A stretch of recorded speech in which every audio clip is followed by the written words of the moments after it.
Pass નેતા હાર્દિક પટેલ હવે લોકસભા 2019ની ચૂંટણી લડવાનો છે। 2019ની લોકસભા ચૂંટણી લડશે તેવું નિવેદન હાર્દિક પટેલે લખનૌમાં આપ્યું છે।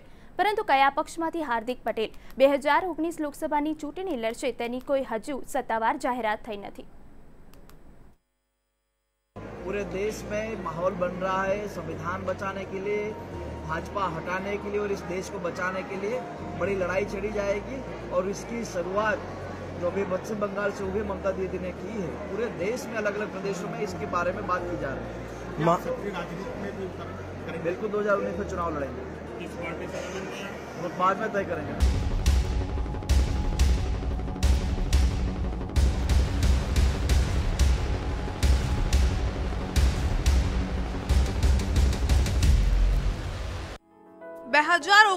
લોકસભાની ચૂંટણી લડશે હાર્દિક।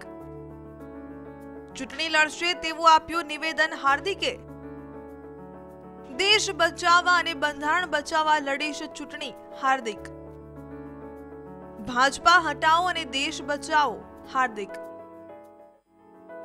પાટીદાર અનામત આંદોલનના કન્વીનર હાર્દિક પટેલ મોટો ચહેરો બની ગયો છે।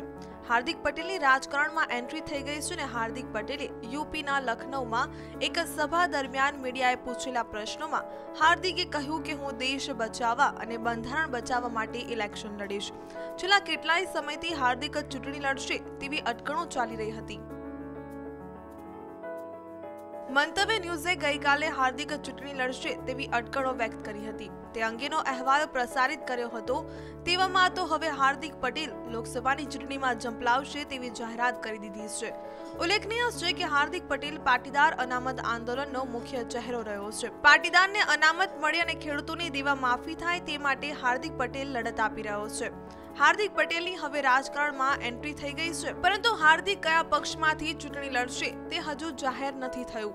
મહત્વની વાત તો એ છે કે હાર્દિક પટેલે પોતાના નિવેદન દરમિયાન કહ્યું હતું કે હું ચૂંટણી નહીં લડું, પરંતુ હવે લોકસભાની ચૂંટણી લડવાની જાહેરાત હાર્દિકે કરી દીધી છે। ત્યારે હવે હાર્દિકને 2019ની લોકસભાની ચૂંટણીમાં હાર મળશે કે જીત તે જોવાનું રહેશે। બ્યુરો રિપોર્ટ, મંતવ્ય ન્યૂઝ, અમદાવાદ। पूरे देश में माहौल बन रहा है संविधान बचाने के लिए, भाजपा हटाने के लिए और इस देश को बचाने के लिए बड़ी लड़ाई छेड़ी जाएगी। और इसकी शुरुआत जो अभी पश्चिम बंगाल से हुए ममता दीदी ने की है, पूरे देश में अलग अलग प्रदेशों में इसके बारे में बात की जा रही है।